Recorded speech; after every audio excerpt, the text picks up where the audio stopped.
line, and then it goes 3-0 down. They pan back on her. She's just bawling.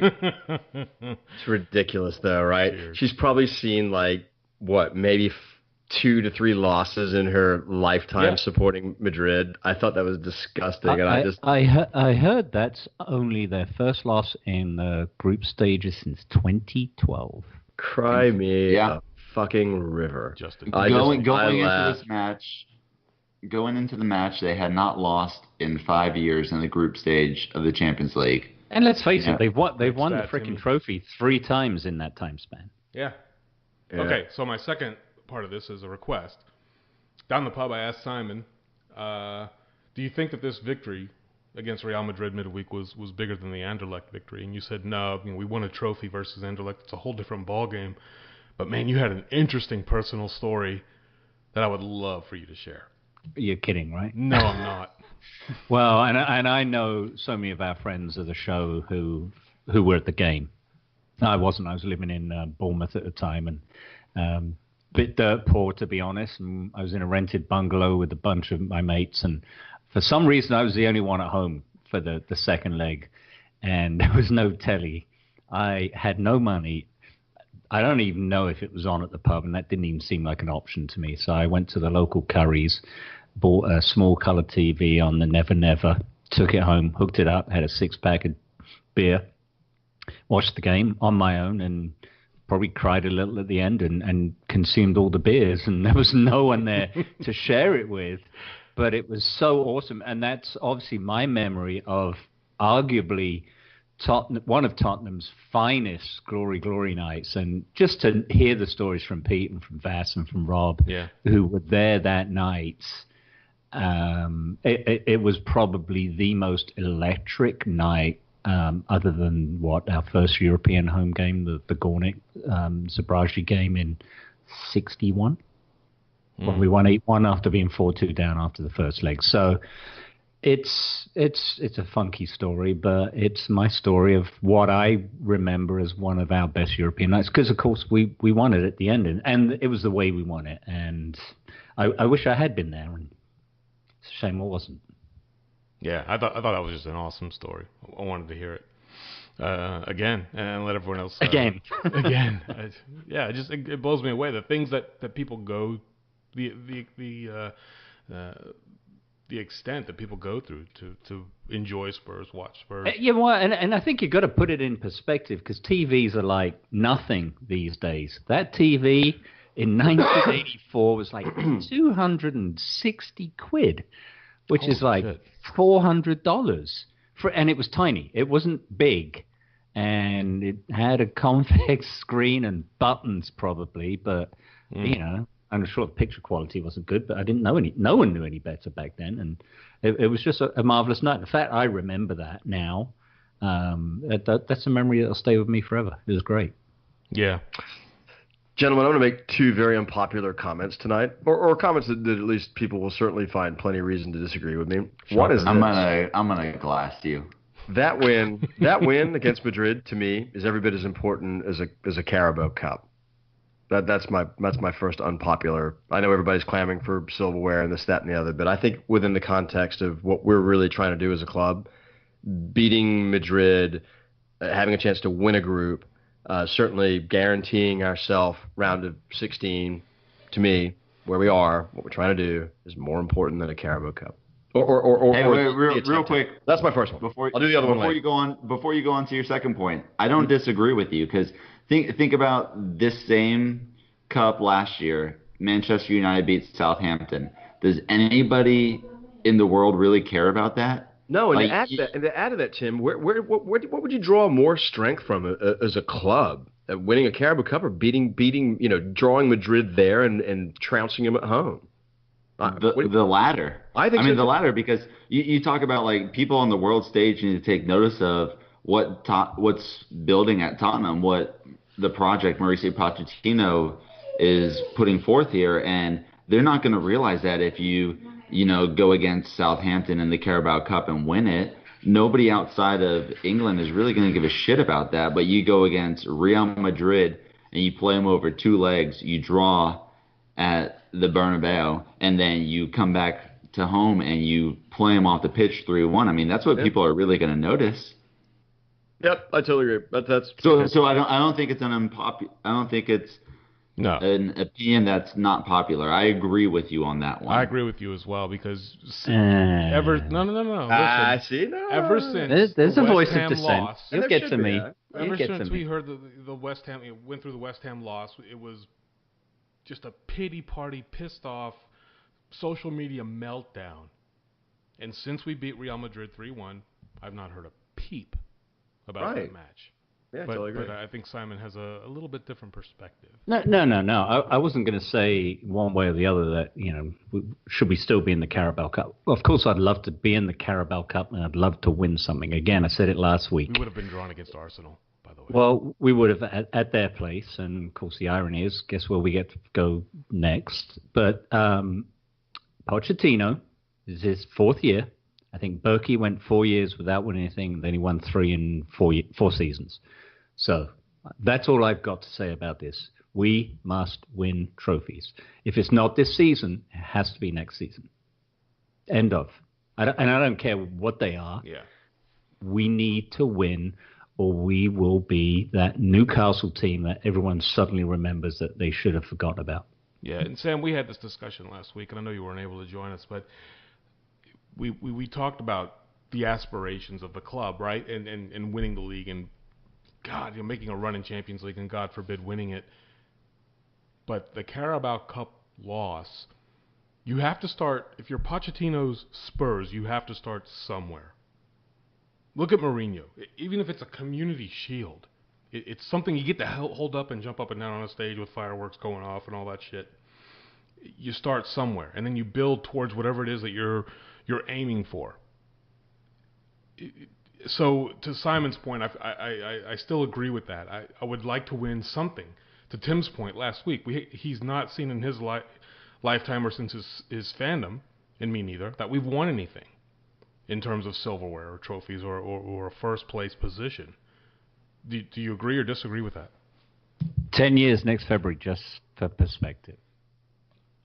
Well, I think for me, I just don't think that cup doesn't mean much to me. It's not like the League Cup that Chairs and I grew up watching. It's not even close. And I think the pursuit of it really can be to the detriment of a much, much bigger prize. But was it a pursuit? This bid against West Ham? No, I think our eyes were on Madrid, and I think that I think you got to look at Poch's face in the second half. He was pissed. And if it was not a pursuit, I agree. Would he have not played? Would he have not played like some of these younger kids?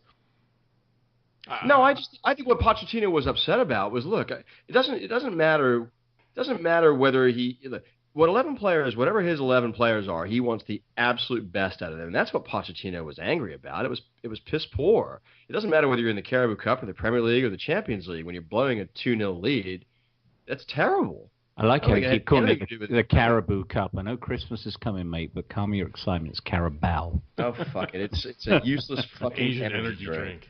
Carabao, Cara fucking less. I mean, I think you can look at it from two different perspectives. As supporters, we want silverware. It matters to us, but to the outside footballing world and to players we want to attract to this club, what do you think is going to matter more? You go and win the Carabao Cup and you may play a shitty team in the final, or you go head-to-head against Real Madrid home and away and you take away the points from them. Yeah, I agree with you.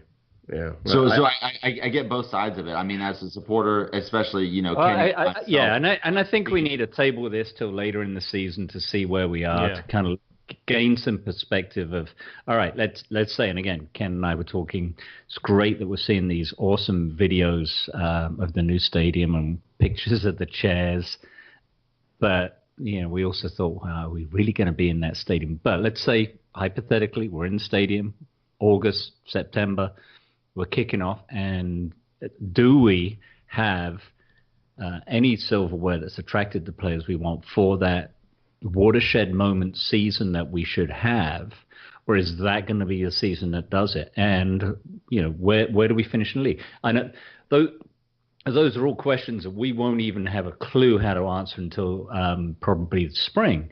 But I think the point is we're talking about C trophies, B trophies, A trophies right now versus where we should be in the future. And I think we've got to win something big, because otherwise a win against Madrid on a Wednesday night in the group stages is inconsequential in the grand scheme of things. As much as the loss to West Ham is. No, well, look, I agree with you.